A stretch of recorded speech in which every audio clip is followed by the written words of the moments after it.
श्री गणेशाय नमः। अथ श्री पंचमुखी हनुमत हृदय स्तोत्र। ओम अस्य श्री पंचवक्त्र हनुमत हृदय स्तोत्र मंत्रस्य भगवान श्रीरामचंद्र ऋषिः अनुष्टुप् छन्दः। श्री पंचवक्त्र हनुमान देवता ओम बीजं रुद्रमूर्तये इति शक्तिः स्वाहा कीलकम्। श्री पंचवक्त्र हनुमद्देवता प्रसाद सिद्ध्यर्थे जपे विनियोगः। अथ करन्यासः। ओम ह्रां अंजनासुताय अंगुष्ठाभ्यां नमः। ओम ह्रीं रुद्रमूर्तये तर्जनीभ्यां नमः। ओम ह्रूं वायुपुत्राय मध्यमाभ्यां नमः। ओम ह्रैं अग्निगर्भाय अनामिकाभ्यां नमः। ओम ह्रौं रामदूताय कनिष्ठिकाभ्यां नमः। ओम ह्रः पंचवक्त्र हनुमते करतलकरपृष्ठाभ्यां नमः। ओम ह्रां अंजनासुताय हृदयाय नमः। ओम ह्रीं रुद्रमूर्तये शिरसे स्वाहा। ओम ह्रूं वायुपुत्राय शिखायै वषट्। ओम ह्रैं अग्निगर्भाय कवचाय हुम्। ओम ह्रौं रामदूताय नेत्रत्रयाय वषट्। ओम ह्रः पंचवक्त्र हनुमते अस्त्राय फट् इति षडङ्गन्यासः। ओम भूर्भुवः स्वरोमिति दिग्बन्धः।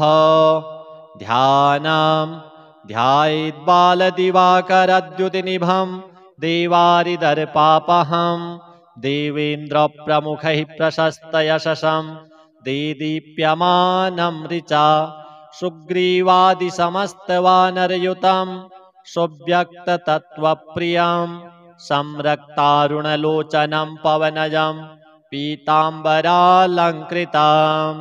ओम नमो वायुपुत्राय पंचवक्त्राय ते नमः। नमोस्तु दीर्घबालाय राक्षसान्तकराय च वज्रदेह नमस्तुभ्यं शताननमदापः सीतासन्तोषकर्ण नमो राघव किङ्कर सृष्टिप्रवर्तक नमो महास्थित नमो नमः। कलाकाष्ठस्वरूपाय मास संवत्सरात्मक नमस्ते ब्रह्मरूपाय शिवरूपाय ते नमः। नमो विष्णुस्वरूपाय सूर्यरूपाय ते नमः। नमो वह्निस्वरूपाय नमो गगनचारिणे सर्वरम्भावनचर अशोकवननाशक नमो कैलासनिलय मलयाचलसंश्रय नमो रावणनाशाय इन्द्रजिद्वधकारिणे महादेवात्मक नमो। नमो वायुतनुद्भव नमः सुग्रीवसचिव सीतासन्तोषकारण समुद्रोल्लङ्घन नमो सौमित्रेः प्राणदायक महावीर नमस्तुभ्यं दीर्घबाहो नमो नमः। दीर्घबाल नमस्तुभ्यं वज्रदेह नमो नमः। छायाग्रहहर नमो वरसौम्यमुखे क्षण सर्वदेवसु संसेव्य मुनिसंघ नमस्कृत अर्जुनध्वज संवास कृष्णार्जुन सुपूजित धर्मार्थकाम मोक्षाख्य पुरुषार्थ प्रवर्तक ब्रह्मास्त्र वन्द्य भगवन् आहतासुरनायक भक्तकल्प महाभुज भूतवेतालनाशक दुष्टग्रहहरानन्त वासुदेव नमोस्तुते। श्रीरामकार्ये चतुर पार्वती गर्भसंभव नमः पंपावनचर ऋष्यमूककृतालय धान्यमालीशापहर कालनेमिनिबर्हण सुवरचला प्राणनाथ रामचन्द्रपरायण नमो वर्गस्वरूपाय वर्णनीय गुणोदय वरिष्ठाय नमस्तुभ्यं वेदरूप नमो नमः। नमस्तुभ्यं नमस्तुभ्यं भूयो भूयो नमाम्यहम्। इति ते कथितं देवी हृदयं श्रीहनुमतः। सर्वसम्पत्करं पुण्यं सर्वसौख्यविवर्धनं दुष्टभूतग्रहहरं क्षयापस्मारनाशनं यत्स्वात्मनियमो भक्त्या वायुसूनोः सुमङ्गलं हृदयं पठते नित्यं सौब्रह्मसदृशो भवेत्। अजप्तं हृदयं य इमं मन्त्रं जपति मानवः स दुःखं शीघ्रमाप्नोति मन्त्रसिद्धिर्न जायते। सत्यं सत्यं पुनः सत्यं मन्त्रसिद्धिकरं परम्। इत्थं च कथितं पूर्वं साम्बेन स्वप्रियां प्रति महर्षिर्गौतमात् पूर्वं मया प्राप्तमिदं मुने। तन्मया प्रहितं सर्वं शिष्यवात्सल्यकारणात् श्रीहनुमद्देवार्पणमस्तु। ॐ नमो वायुपुत्राय पञ्चवक्त्राय ते नमः। नमोऽस्तु दीर्घबालाय राक्षसान्तकराय च वज्रदेह नमस्तुभ्यं शताननमदापः। सीतासन्तोषकर्ण नमो राघवकिङ्कर सृष्टिप्रवर्तक नमो महास्थित नमो नमः। कलाकाष्ठस्वरूपाय माससंवत्सरात्मक नमस्ते ब्रह्मरूपाय शिवरूपाय ते नमः। नमो विष्णुस्वरूपाय सूर्यरूपाय ते नमः। नमो वह्निस्वरूपाय नमो गगनचारिणे सर्वरम्भावनचर अशोकवननाशक नमो कैलासनिलय मलयाचलसंश्रय नमो रावणनाशाय इन्द्रजिद्वधकारिणे महादेवात्मक नमो। नमो वायुतनुद्भव नमः सुग्रीवसचिव सीतासन्तोषकारण समुद्रोल्लङ्घन नमो। सौमित्रेः प्राणदायक महावीर नमस्तुभ्यं दीर्घबाहो नमो नमः। दीर्घबाल नमस्तुभ्यं वज्रदेह नमो नमः। छायाग्रहहर नमो वरसौम्यमुखीक्षण सर्वदेवसुसंसेव्य मुनिसङ्घ नमस्कृत अर्जुनध्वज संवास कृष्णार्जुन सुपूजित धर्मार्थकाममोक्षाख्य पुरुषार्थ प्रवर्तक ब्रह्मास्त्र वन्द्य भगवन् आहतासुरनायक भक्तकल्प महाभुज भूतवेतालनाशक दुष्टग्रहहरानन्त वासुदेव नमोऽस्तुते। श्रीरामकार्ये चतुर पार्वती गर्भसम्भव नमः। पम्पावनचर ऋष्यमूककृतालय धान्यमालीशापहर कालनेमिनिबर्हण सुवरचला प्राणनाथ रामचन्द्रपरायण नमो वर्गस्वरूपाय वर्णनीयगुणोदय वरिष्ठाय नमस्तुभ्यं वेदरूप नमो नमः। नमस्तुभ्यं नमस्तुभ्यं भूयो भूयो नमाम्यहम्। इति ते कथितं देवी हृदयं श्रीहनुमतः। सर्वसम्पत्करं पुण्यं सर्वसौख्यविवर्धनं दुष्टभूतग्रहहरं क्षयापस्मारनाशनं यत्स्वात्मनियमो भक्त्या वायुसूनोः सुमङ्गलं हृदयं पठते नित्यं सौब्रह्मसदृशो भवेत्। अजप्तं हृदयं य इमं मन्त्रं जपति मानवः स दुःखं शीघ्रमाप्नोति मन्त्रसिद्धिर्न जायते। सत्यं सत्यं पुनः सत्यं मन्त्रसिद्धिकरं परम्। इत्थं च कथितं पूर्वं साम्बेन स्वप्रियां प्रति महर्षिर्गौतमात् पूर्वं मया प्राप्तमिदं मुने। तन्मया प्रहितं सर्वं शिष्यवात्सल्यकारणात् श्रीहनुमद् देवार्पणमस्तु। ॐ नमो वायुपुत्राय पञ्चवक्त्राय ते नमः। नमोऽस्तु दीर्घबालाय राक्षसान्तकराय च वज्रदेह नमस्तुभ्यं शताननमदापः सीतासन्तोषकर्ण नमो राघवकिङ्कर सृष्टिप्रवर्तक नमो महास्थित नमो नमः कलाकाष्ठस्वरूपाय माससंवत्सरात्मक नमस्ते ब्रह्मरूपाय शिवरूपाय ते नमः। नमो विष्णुस्वरूपाय सूर्यरूपाय ते नमः। नमो वह्निस्वरूपाय नमो गगनचारिणे सर्वरम्भावनचर अशोकवननाशक नमो कैलासनिलय मलयाचलसंश्रय नमो रावणनाशाय इन्द्रजिद्वधकारिणे महादेवात्मक नमो नमो वायुतनुद्भव नमः सुग्रीवसचिव सीतासन्तोषकारण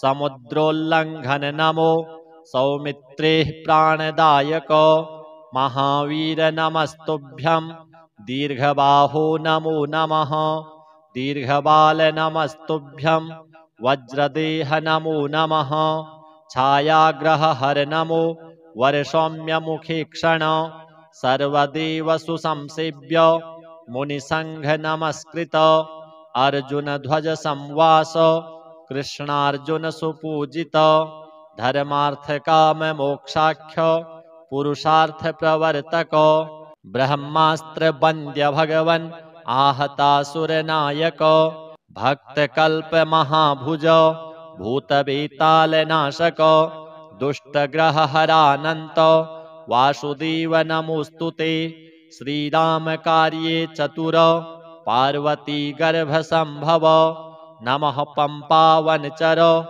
ऋष्यमूककृतालय धान्यमालीशापहर कालनेमिनिबर्हण सुवरचला प्राणनाथ रामचन्द्रपरायण नमो वर्गस्वरूपाय वर्णनीयगुणोदय वरिष्ठाय नमस्तुभ्यं वेदरूप नमो नमः नमस्तुभ्यं भूयो भूयो नमाम्यहम् इति ते कथितं देवी हृदयं श्रीहनुमतः सर्वसम्पत्करं पुण्यं सर्वसौख्यविवर्धनं दुष्टभूतग्रहहरं क्षयापस्मारनाशनं यत्स्वात्मनियमो भक्त्या वायुसूनोः सुमङ्गलं हृदयं पठते नित्यं स ब्रह्मसदृशो भवेत् अजप्तं हृदयं य इमं मन्त्रं जपति मानवः स दुःखं शीघ्रमाप्नोति मन्त्रसिद्धिर्न जायते सत्यं सत्यं पुनः सत्यं मन्त्रसिद्धिकरं परम् इत्थं च कथितं पूर्वं साम्बेन स्वप्रियां प्रति महर्षिर्गौतमात् पूर्वं मया प्राप्तमिदं मुने तन्मया प्रहितं सर्वं शिष्यवात्सल्यकारणात् श्रीहनुमद्देवार्पणमस्तु। ॐ नमो वायुपुत्राय पञ्चवक्त्राय ते नमः। नमोऽस्तु दीर्घबालाय राक्षसान्तकराय च वज्रदेह नमस्तुभ्यं शताननमदापः सीतासन्तोषकर्ण नमो राघवकिङ्कर सृष्टिप्रवर्तक नमो महास्थित नमो नमः कलाकाष्ठस्वरूपाय माससंवत्सरात्मक नमस्ते ब्रह्मरूपाय शिवरूपाय ते नमः। नमो विष्णुस्वरूपाय सूर्यरूपाय ते नमः।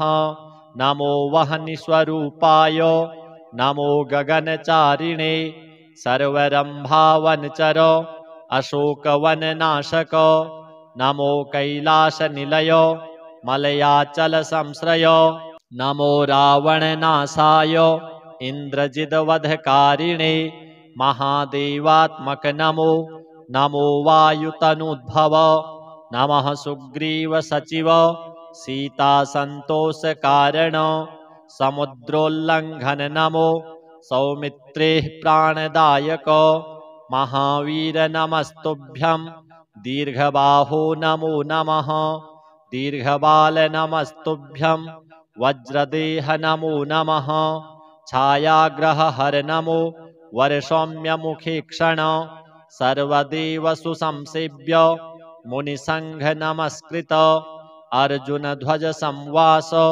कृष्णार्जुन सुपूजित धर्मार्थ काम मोक्षाख्य पुरुषार्थ प्रवर्तक ब्रह्मास्त्र वन्द्य भगवन् आहतासुर नायक भक्त कल्प महाभुज भूत बेताल नाशक दुष्ट ग्रह हरानंत वासुदेव नमोस्तुते श्रीराम कार्ये चतुर पार्वती गर्भ संभव नमः पंपावन चर ऋष्यमूक कृतालय धान्यमाली सापहर कालनेमि निबर्हण सुवरचला प्राणनाथ रामचंद्र परायण नमो वर्ग स्वरूपाय वर्णनीय गुणोदय वरिष्ठाय नमस्तुभ्यं वेदरूप नमो नमः नमस्तुभ्यं नमस्तुभ्यं भूयो भूयो नमाम्यहम्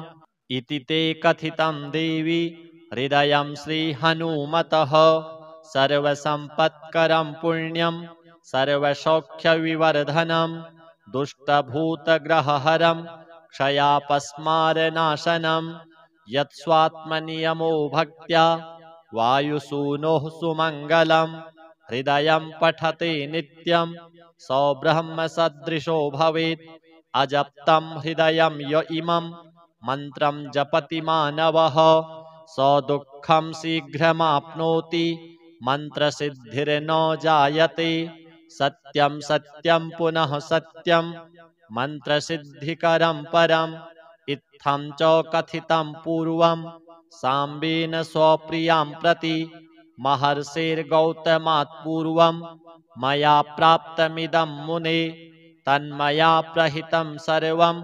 शिष्यवात्सल्यकारणात् श्री हनुमत् देवार्पणमस्तु।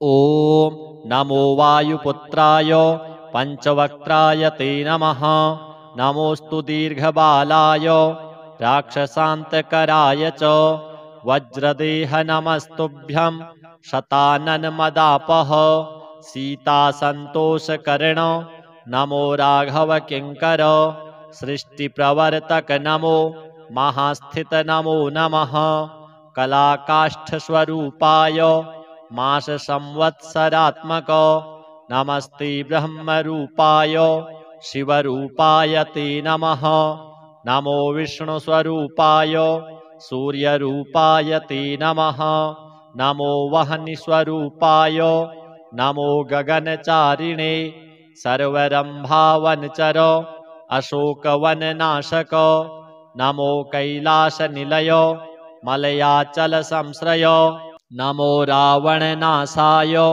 इन्द्रजिद्वधकारिणे महादेवात्मक नमो नमो वायुतनुद्भव नमः सुग्रीव सचिव सीता संतोष कारण समुद्रोल्लंघन नमो सौमित्रे प्राणदायक महावीर नमस्तुभ्यं दीर्घबाहो नमो नमः दीर्घबाल नमस्तुभ्यं वज्रदेह नमो नमः छायाग्रह हर नमो वरसौम्य मुखे क्षण सर्वदेव सुसंसेव्य मुनिसंघ नमस्कृत अर्जुन ध्वज संवास कृष्णार्जुन सुपूजित धर्मार्थ काम मोक्षाख्य पुरुषार्थ प्रवर्तक ब्रह्मास्त्र वन्द्य भगवन् आहतासुर नायक भक्त कल्प महाभुज भूत बेताल नाशक दुष्ट ग्रह हरानंत वासुदेव नमोस्तुते श्रीराम कार्ये चतुर पार्वती गर्भ संभव नमः पंपावन चर ऋष्यमूक कृतालय धान्यमाली सापहर कालनेमिनिबर्हण सुवरचला प्राणनाथ रामचन्द्रपरायण नमो वर्गस्वरूपाय वर्णनीयगुणोदय वरिष्ठाय नमस्तुभ्यं वेदरूप नमो नमः नमस्तुभ्यं भूयो भूयो नमाम्यहम् इति ते कथितं देवी हृदयं श्रीहनुमतः सर्वसम्पत्करं पुण्यं सर्वसौख्यविवर्धनं दुष्टभूतग्रहहरं क्षयापस्मारनाशनं यत्स्वात्मनियमो भक्त्या वायुसूनोः सुमङ्गलं हृदयं पठते नित्यं सौब्रह्मसदृशो भवेत् अजप्तं हृदयं य इमं मन्त्रं जपति मानवः स दुःखं शीघ्रमाप्नोति मन्त्रसिद्धिर्न जायते सत्यं सत्यं पुनः सत्यं मन्त्रसिद्धिकरं परम् इत्थं च कथितं पूर्वं साम्बेन स्वप्रियां प्रति महर्षिर्गौतमात् पूर्वं मया प्राप्तमिदं मुने तन्मया प्रहितं सर्वं शिष्यवात्सल्यकारणात् श्रीहनुमद्देवार्पणमस्तु। ॐ नमो वायुपुत्राय पञ्चवक्त्राय ते नमः नमोऽस्तु दीर्घबालाय राक्षसान्तकराय च वज्रदेह नमस्तुभ्यं शताननमदापः सीतासन्तोषकर्ण नमो राघवकिङ्कर सृष्टिप्रवर्तक नमो महास्थित नमो नमः कलाकाष्ठस्वरूपाय माससंवत्सरात्मक नमस्ते ब्रह्मरूपाय शिवरूपाय ते नमः नमो विष्णुस्वरूपाय सूर्यरूपाय ते नमः नमो वह्निस्वरूपाय नमो गगनचारिणे सर्वरम्भावनचर अशोकवननाशक नमो कैलासनिलय मलयाचलसंश्रय नमो रावणनाशाय इन्द्रजिद्वधकारिणे महादेवात्मक नमो नमो वायुतनुद्भव नमः सुग्रीवसचिव सीतासन्तोषकारण समुद्रोल्लङ्घन नमो सौमित्रेः प्राणदायक महावीर नमस्तुभ्यं दीर्घबाहो नमो नमः दीर्घबाल नमस्तुभ्यं वज्रदेह नमो नमः छायाग्रहहर नमो वरसौम्यमुखे क्षण सर्वदेव सुसंसेव्य मुनिसंघ नमस्कृत अर्जुनध्वज संवास कृष्णार्जुन सुपूजित धर्मार्थकाम मोक्षाख्य पुरुषार्थ प्रवर्तक ब्रह्मास्त्र वन्द्य भगवन् आहतासुरनायक भक्तकल्प महाभुज भूतवेतालनाशक दुष्टग्रहहरानन्त वासुदेव नमोस्तुते श्रीराम कार्ये चतुर पार्वती गर्भसंभव नमः पंपावनचर ऋष्यमूककृतालय धान्यमालीशापहर कालनेमिनिबर्हण सुवरचला प्राणनाथ रामचन्द्रपरायण नमो वर्गस्वरूपाय वर्णनीयगुणोदय वरिष्ठाय नमस्तुभ्यं वेदरूप नमो नमः नमस्तुभ्यं भूयो भूयो नमाम्यहम् इति ते कथितं देवी हृदयं श्रीहनुमतः सर्वसम्पत्करं पुण्यं सर्वसौख्यविवर्धनं दुष्टभूतग्रहहरं क्षयापस्मारनाशनं यत्स्वात्मनियमो भक्त्या वायुसूनोः सुमङ्गलं हृदयं पठते नित्यं सौब्रह्मसदृशो भवेत् अजप्तं हृदयं य इमं मन्त्रं जपति मानवः स दुःखं शीघ्रमाप्नोति मन्त्रसिद्धिर्न जायते सत्यं सत्यं पुनः सत्यं मन्त्रसिद्धिकरं परम् इत्थं च कथितं पूर्वं साम्बेन स्वप्रियां प्रति महर्षिर्गौतमात् पूर्वं मया प्राप्तमिदं मुने तन्मया प्रहितं सर्वं शिष्यवात्सल्यकारणात् श्री हनुमद्देवार्पणमस्तु। ॐ नमो वायुपुत्राय पंचवक्त्राय ते नमः। नमोस्तु दीर्घबालाय राक्षसान्तकराय च वज्रदेह नमस्तुभ्यं शताननमदापः सीतासन्तोषकर्ण नमो राघव किङ्कर सृष्टिप्रवर्तक नमो महास्थित नमो नमः कलाकाष्ठस्वरूपाय माससंवत्सरात्मक नमस्ते ब्रह्मरूपाय शिवरूपाय ते नमः। नमो विष्णुस्वरूपाय सूर्यरूपाय ते नमः। नमो वह्निस्वरूपाय नमो गगनचारिणे सर्वरम्भावनचर अशोकवननाशक नमो कैलासनिलय मलयाचलसंश्रय नमो रावणनाशाय इन्द्रजिद्वधकारिणे महादेवात्मक नमो नमो वायुतनुद्भव नमः सुग्रीवसचिव सीतासन्तोषकारण समुद्रोल्लङ्घन नमो सौमित्रेः प्राणदायक महावीर नमस्तुभ्यं दीर्घबाहो नमो नमः दीर्घबाल नमस्तुभ्यं वज्रदेह नमो नमः छायाग्रहहर नमो वरसौम्यमुखे क्षण सर्वदेव सुसंसेव्य मुनिसंघ नमस्कृत अर्जुन ध्वज संवास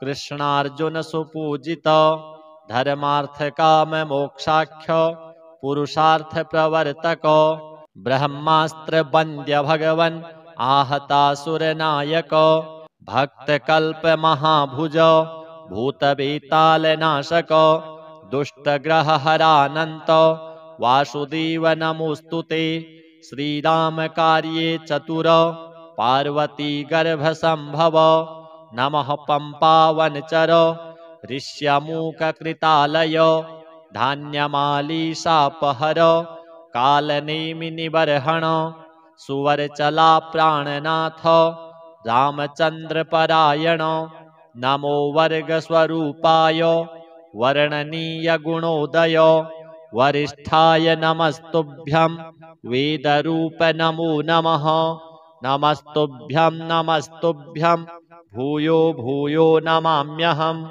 इति ते कथितं देवी हृदयं श्रीहनुमतः सर्वसम्पत्करं पुण्यं सर्वसौख्यविवर्धनं दुष्टभूतग्रहहरं क्षयापस्मारनाशनं यत्स्वात्मनियमो भक्त्या वायुसूनोः सुमङ्गलं हृदयं पठते नित्यं सौब्रह्मसदृशो भवेत् अजप्तं हृदयं य इमं मन्त्रं जपति मानवः स दुःखं शीघ्रमाप्नोति मन्त्रसिद्धिर्न जायते सत्यं सत्यं पुनः सत्यं मन्त्रसिद्धिकरं परम् इत्थं च कथितं पूर्वं साम्बेन स्वप्रियां प्रति महर्षिर्गौतमात् पूर्वं मया प्राप्तमिदं मुने तन्मया प्रहितं सर्वं शिष्यवात्सल्यकारणात् श्री हनुमद्देवार्पणमस्तु। ॐ नमो वायुपुत्राय पंचवक्त्राय ते नमः। नमोस्तु दीर्घबालाय राक्षसान्तकराय च वज्रदेह नमस्तुभ्यं शताननमदापः सीतासन्तोषकर्ण नमो राघव किङ्कर सृष्टिप्रवर्तक नमो महास्थित नमो नमः कलाकाष्ठस्वरूपाय माससंवत्सरात्मक नमस्ते ब्रह्मरूपाय शिवरूपाय ते नमः। नमो विष्णुस्वरूपाय सूर्यरूपाय ते नमः।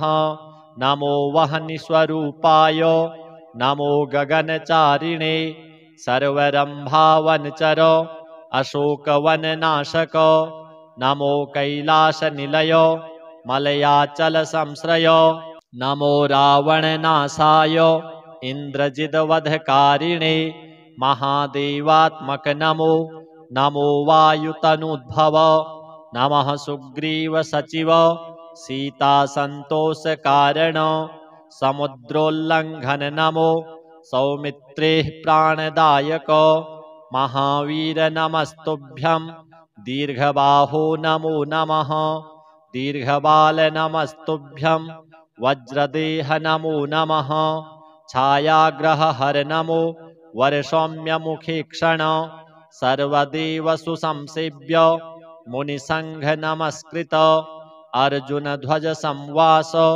कृष्णार्जुन सुपूजित धर्मार्थ काम मोक्षाख्य पुरुषार्थ प्रवर्तक ब्रह्मास्त्र वन्द्य भगवन् आहतासुर नायक भक्त कल्प महाभुज भूतवेताल नाशक दुष्टग्रह हरानंत वासुदेव नमोस्तुते श्रीराम कार्ये चतुर पार्वती गर्भ संभव नमः पंपावनचर ऋष्यमूक कृतालय धान्यमालीशापहर कालनेमि निबर्हण सुवरचला प्राणनाथ रामचंद्र परायण नमो वर्ग स्वरूपाय वर्णनीय गुणोदय वरिष्ठाय नमस्तुभ्यं वेदरूप नमो नमः नमस्तुभ्यं भूयो भूयो नमाम्यहम् इति ते कथितं देवी हृदयं श्रीहनुमतः सर्वसम्पत्करं पुण्यं सर्वसौख्यविवर्धनं दुष्टभूतग्रहहरं क्षयापस्मारनाशनं यत्स्वात्मनियमो भक्त्या वायुसूनोः सुमङ्गलं हृदयं पठते नित्यं सो ब्रह्मसदृशो भवेत् अजप्तं हृदयं य इमं मन्त्रं जपति मानवः स दुःखं शीघ्रमाप्नोति मन्त्रसिद्धिर्न जायते सत्यं सत्यं पुनः सत्यं मन्त्रसिद्धिकरं परम् इत्थं च कथितं पूर्वं साम्बेन स्वप्रियां प्रति महर्षिर्गौतमात् पूर्वं मया प्राप्तमिदं मुने तन्मया प्रहितं सर्वं शिष्यवात्सल्यकारणात् श्री हनुमद्देवार्पणमस्तु। ओम नमो वायुपुत्राय पंचवक्त्राय ते नमः नमोस्तु दीर्घबालाय राक्षसान्तकराय च वज्रदेह नमस्तुभ्यं शताननमदापः सीतासन्तोषकर्ण नमो राघव किङ्कर सृष्टिप्रवर्तक नमो महास्थित नमो नमः कलाकाष्ठस्वरूपाय मास संवत्सरात्मक नमस्ते ब्रह्मरूपाय शिवरूपाय ते नमः नमो विष्णुस्वरूपाय सूर्यरूपाय ते नमः नमो वह्निस्वरूपाय नमो गगनचारिणे सर्वरंभावनचर अशोकवननाशक नमो कैलासनिलय मलयाचलसंश्रय नमो रावणनाशाय इन्द्रजिद्वधकारिणे महादेवात्मक नमो नमो वायुतनुद्भव नमः सुग्रीवसचिव सीतासन्तोषकारण समुद्रोल्लङ्घन नमो सौमित्रेः प्राणदायक महावीर नमस्तुभ्यं दीर्घबाहो नमो नमः दीर्घबाल नमस्तुभ्यं वज्रदेह नमो नमः छायाग्रहहर नमो वरसौम्यमुखे क्षण सर्वदेवसु संसेव्य मुनिसंघ नमस्कृत अर्जुन ध्वज संवास कृष्णार्जुन सुपूजित धर्मार्थ काम मोक्षाख्य पुरुषार्थ प्रवर्तक ब्रह्मास्त्र वन्द्य भगवन् आहतासुर नायक भक्त कल्प महाभुज भूतवेताल नाशक दुष्टग्रहहरानन्त वासुदेव नमोऽस्तुते। श्रीरामकार्ये चतुर पार्वती गर्भसम्भव नमः पम्पावनचर ऋष्यमूककृतालय धान्यमालीशापहर कालनेमिनिबर्हण सुवरचला प्राणनाथ रामचन्द्रपरायण नमो वर्गस्वरूपाय वर्णनीयगुणोदय वरिष्ठाय नमस्तुभ्यं वेदरूप नमो नमः। नमस्तुभ्यं नमस्तुभ्यं भूयो भूयो नमाम्यहम्। इति ते कथितं देवी हृदयं श्रीहनुमतः सर्वसम्पत्करं पुण्यं सर्वसौख्यविवर्धनं दुष्टभूतग्रहहरं क्षयापस्मारनाशनं यत्स्वात्मनियमो भक्त्या वायुसूनोः सुमङ्गलं हृदयं पठते नित्यं सौब्रह्मसदृशो भवेत्। अजप्तं हृदयं य इमं मन्त्रं जपति मानवः स दुःखं शीघ्रमाप्नोति मन्त्रसिद्धिर्न जायते। सत्यं सत्यं पुनः सत्यं मन्त्रसिद्धिकरं परम् इत्थं च कथितं पूर्वं साम्बेन स्वप्रियां प्रति महर्षिर्गौतमात् पूर्वं मया प्राप्तमिदं मुने तन्मया प्रहितं सर्वं शिष्यवात्सल्यकारणात् श्रीहनुमद्देवार्पणमस्तु। ॐ नमो वायुपुत्राय पञ्चवक्त्राय ते नमः। नमोऽस्तु दीर्घबालाय राक्षसान्तकराय च वज्रदेह नमस्तुभ्यं शताननमदापः सीतासन्तोषकर्ण नमो राघव किङ्कर सृष्टिप्रवर्तक नमो महास्थित नमो नमः। कलाकाष्ठस्वरूपाय माससंवत्सरात्मक नमस्ते ब्रह्मरूपाय शिवरूपाय ते नमः। नमो विष्णुस्वरूपाय सूर्यरूपाय ते नमः। नमो वह्निस्वरूपाय नमो गगनचारिणे सर्वरम्भावनचर अशोकवननाशक नमो कैलासनिलय मलयाचलसंश्रय नमो रावणनाशाय इन्द्रजिद्वधकारिणे महादेवात्मक नमो। नमो वायुतनुद्भव नमः सुग्रीवसचिव सीतासन्तोषकारण समुद्रोल्लङ्घन नमो सौमित्रेः प्राणदायक महावीर नमस्तुभ्यं दीर्घबाहो नमो नमः। दीर्घबाल नमस्तुभ्यं वज्रदेह नमो नमः। छायाग्रहहर नमो वरसौम्यमुखीक्षण सर्वदेवसु संसेव्य मुनिसंघ नमस्कृत अर्जुनध्वज संवास कृष्णार्जुन सुपूजित धर्मार्थकाम मोक्षाख्य पुरुषार्थ प्रवर्तक ब्रह्मास्त्र वन्द्य भगवन् आहतासुरनायक भक्तकल्प महाभुज भूतवेतालनाशक दुष्टग्रहहरानन्त वासुदेव नमोऽस्तुते। श्रीरामकार्ये चतुर पार्वती गर्भसम्भव नमः पम्पावनचर ऋष्यमूककृतालय धान्यमालीशापहर कालनेमिनिबर्हण सुवरचला प्राणनाथ रामचन्द्रपरायण नमो वर्गस्वरूपाय वर्णनीयगुणोदय वरिष्ठाय नमस्तुभ्यं वेदरूप नमो नमः। नमस्तुभ्यं नमस्तुभ्यं भूयो भूयो नमाम्यहम्। इति ते कथितं देवी हृदयं श्रीहनुमतः सर्वसम्पत्करं पुण्यं सर्वसौख्यविवर्धनं दुष्टभूतग्रहहरं क्षयापस्मारनाशनं यत्स्वात्मनियमो भक्त्या वायुसूनोः सुमङ्गलं हृदयं पठते नित्यं सौब्रह्मसदृशो भवेत्। अजप्तं हृदयं य इमं मन्त्रं जपति मानवः स दुःखं शीघ्रमाप्नोति मन्त्रसिद्धिर्न जायते। सत्यं सत्यं पुनः सत्यं मन्त्रसिद्धिकरं परम् इत्थं च कथितं पूर्वं साम्बेन स्वप्रियां प्रति महर्षिर्गौतमात् पूर्वं मया प्राप्तमिदं मुने तन्मया प्रहितं सर्वं शिष्यवात्सल्यकारणात्। श्री हनुमद्देवार्पणमस्तु। ॐ नमो वायुपुत्राय पंचवक्त्राय ते नमः।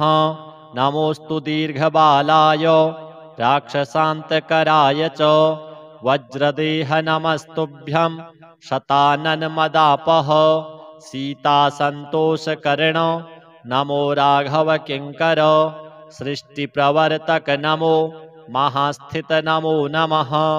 कलाकाष्ठस्वरूपाय मास संवत्सरात्मक नमस्ते ब्रह्मरूपाय शिवरूपाय ते नमः। नमो विष्णुस्वरूपाय सूर्यरूपाय ते नमः।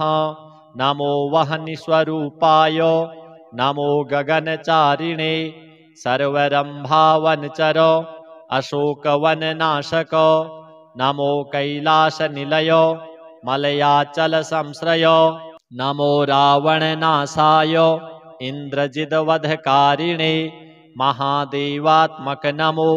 नमो वायुतनुद्भव नमः सुग्रीवसचिव सीतासन्तोषकारण समुद्रोल्लङ्घन नमो सौमित्रेः प्राणदायक महावीर नमस्तुभ्यं दीर्घबाहो नमो नमः।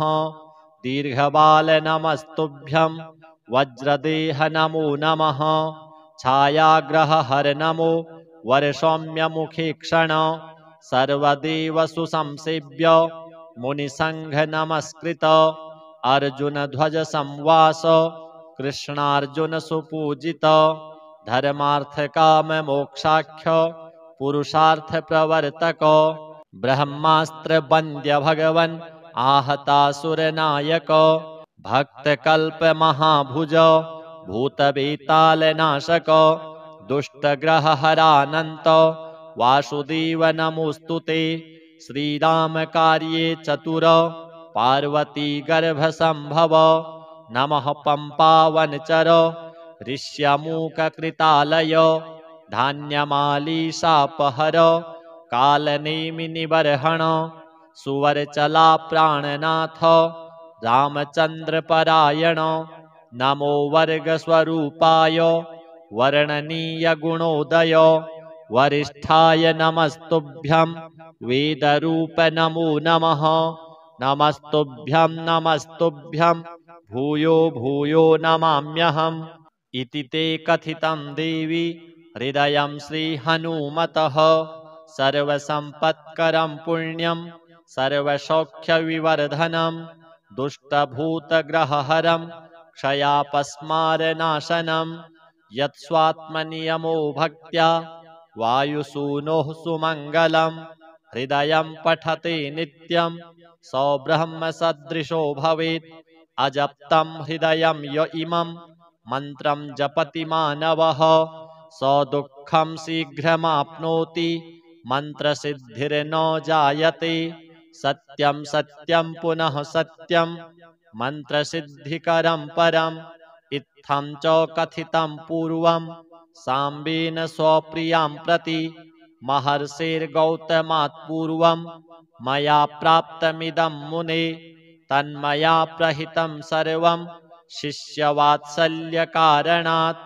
श्री हनुमद्देवार्पणमस्तु।